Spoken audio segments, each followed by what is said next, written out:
Hello दोस्तों, स्वागत है आपका हमारे YouTube channel momentum science classes में। दोस्तों, पिछली वीडियो में हम लोगों ने पढ़ा था श्रेणी क्रम संयोजन के बारे में। आज हम श्रेणी क्रम में जुड़े संधारित्रों की तुल्यधारिता के लिए सूत्र का निगमन करेंगे।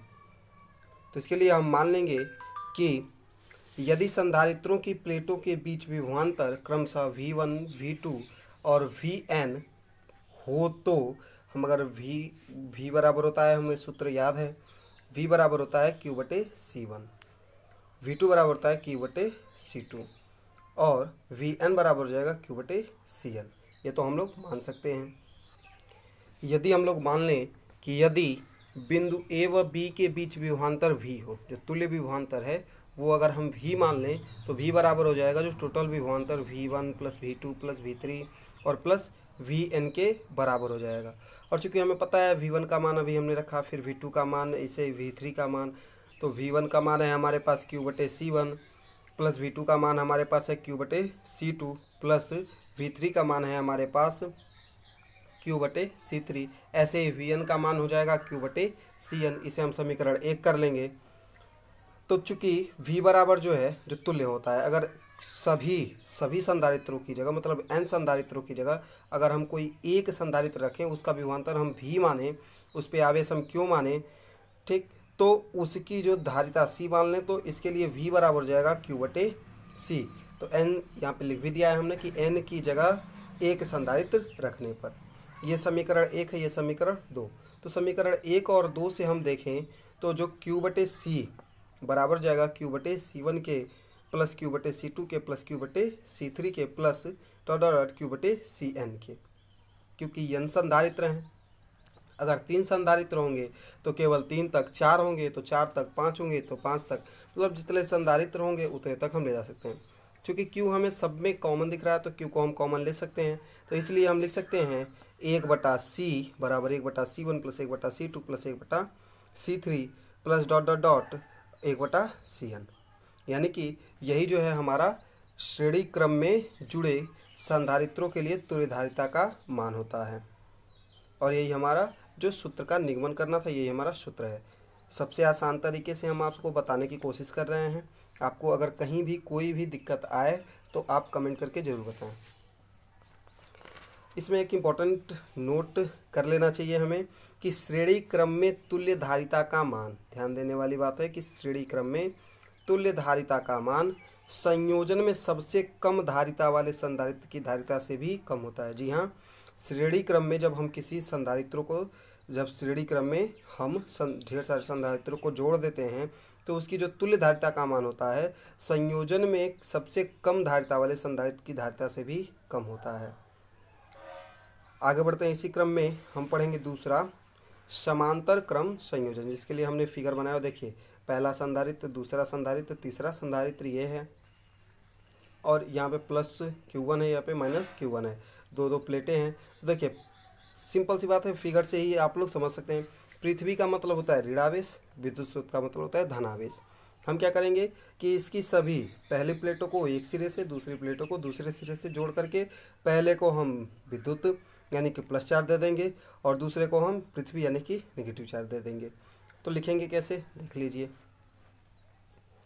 इस समायोजन में सभी संधारित्रों की पहली प्लेटों को एक बिंदु से तथा दूसरी प्लेटों को दूसरी बिंदु से जोड़ दिया जाता है। पहले बिंदु को विद्युत तथा दूसरे बिंदु को पृथ्वी से जोड़ा जाता है, जैसा कि हमने अभी बताया फिगर के द्वारा। हमने चित्र में तीन संधारित्रों को समांतर क्रम संयोजन में दर्शाया है। ठीक, चूंकि तीनों संधारित्र बिंदु ए व बी के बीच जुड़े हैं, ध्यान दीजिए, क्योंकि तीनों संधारित्र बिंदु ए व बीच के ही तो जुड़े हैं। और चूंकि जब ए व बीच के बीच ही जुड़े हैं, ए व बी के बीच ही जुड़े हैं, तो इनके जो विभवांतर होगा, इन तीनों प्लेटों का विभवांतर एक समान होगा। ये यहाँ पे हमने लिखा है, इसलिए इनके प्लेटों के बीच विभवांतर समान होगा।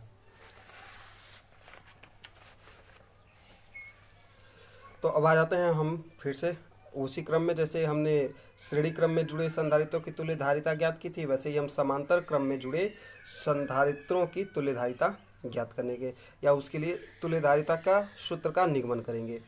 देखिए परीक्षा में आपको घुमा के पूछता है, ऐसे नहीं कहेगा कि ये धारिता ज्ञात कीजिए या फिर बताइए, तो आपसे ये ऐसे बोलेगा कि समांतर क्रम में जुड़े संधारित्रों की तुल्य धारिता के लिए सूत्र का निगमन करिए। तो कंफ्यूज नहीं होना है।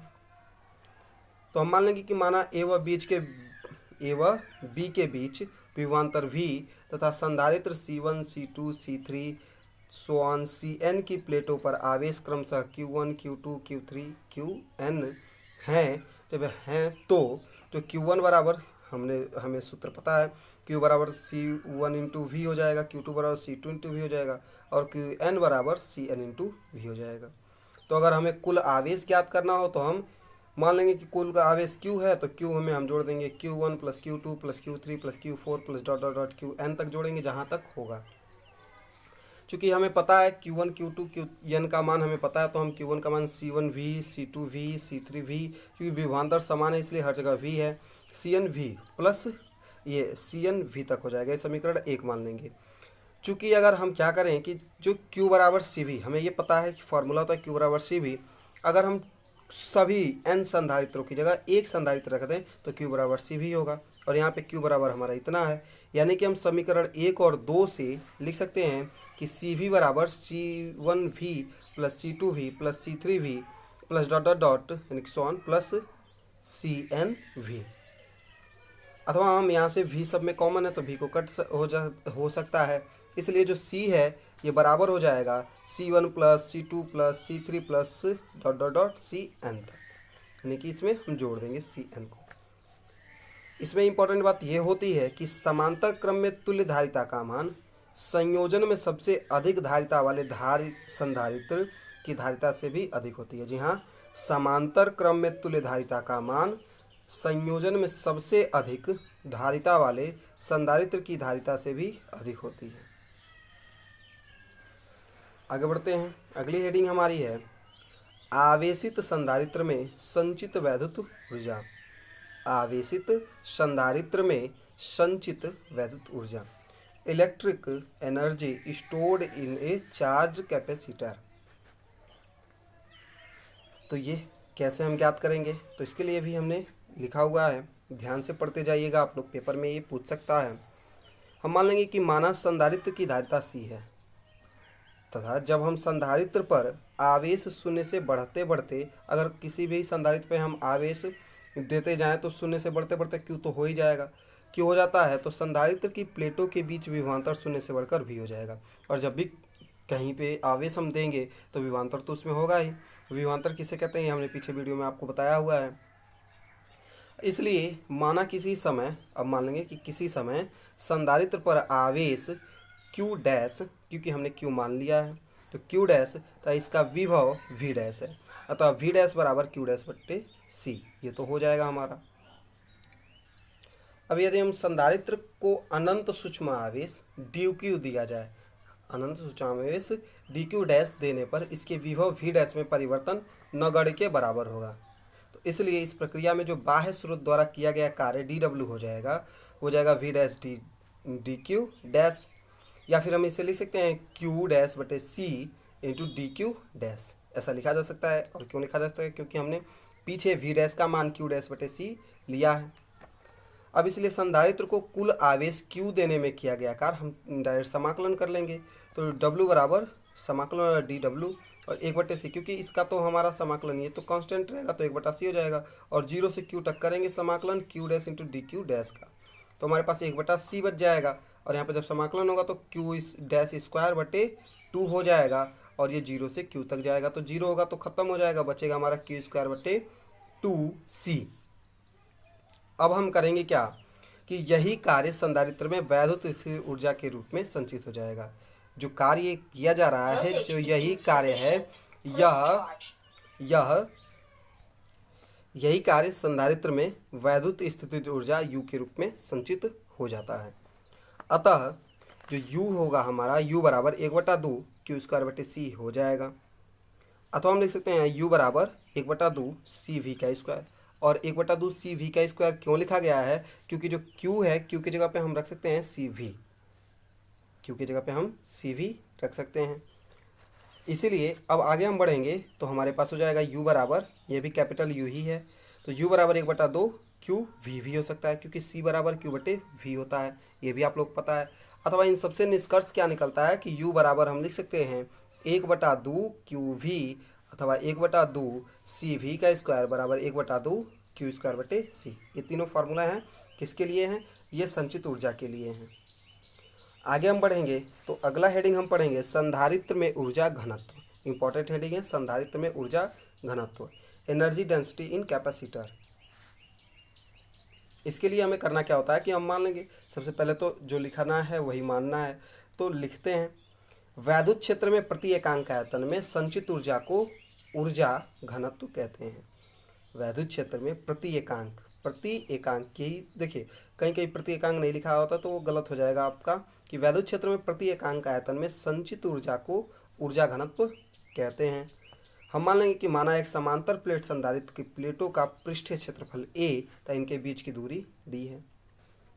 समांतर प्लेट संधारित्र के बारे में आप लोग पढ़े ही हैं, इंपॉर्टेंट भी है परीक्षा के लिए। तो इसलिए संधारित्र की धारिता c बराबर हो जाएगी a ε0/d। और ऐसा क्यों होगा आप लोग को पता ही है।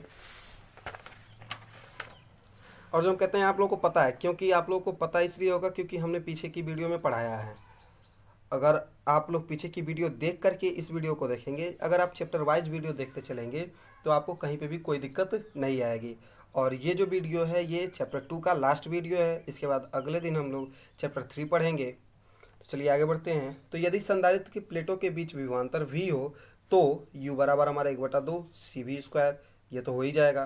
बराबर हम इसे लिख सकते हैं कि 1/2, यहाँ पे c का मान रखेंगे तो a ε0d और यहाँ पे हो जाएगा v का स्क्वायर। और यदि प्लेटों के बीच वैद्युत क्षेत्र की तीव्रता E हो, ध्यान दीजिए अगर प्लेटों के बीच वैद्युत क्षेत्र की तीव्रता E हो तो u जो बराबर हो जाएगा u बराबर 1/2 a ε0d और ed का स्क्वायर, क्योंकि v जो है v बराबर होता है ed। अब बराबर 1/2 ε0e² ad हम लिख सकते हैं। लेकिन ad जो है प्लेटों के बीच के रिक्त स्थान का आयतन होगा।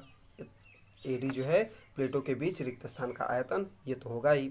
इसलिए जो ऊर्जा घनत्व है स्मॉल u बराबर u/ad हो जाएगा बराबर 1/2 ε0e का स्क्वायर हो जाएगा। तो यहाँ से हम देख लें तो ये तो हमारा ऊर्जा घनत्व तो निकल गया, ये फॉर्मूला होता है। लेकिन अगर प्लेटों के बीच के माध्यम का कोई परावैद्युतांक रख दें, यानी कि यदि प्लेटों के बीच के माध्यम का परावैद्युतांक k हो तो u बराबर हमारा 1/2 k ε0e का स्क्वायर हो जाएगा। और यहीं पे हमारा चैप्टर ये समाप्त होता है। आगे चैप्टर 3 पढ़ेंगे हम लोग। तो अगर आप लोग हमारे चैनल पे नए हों तो चैनल को सब्सक्राइब जरूर कर लें, बेल आइकन को प्रेस कर दें ताकि आने वाली हर वीडियो अपडेट आप तक सबसे पहले पहुँचे।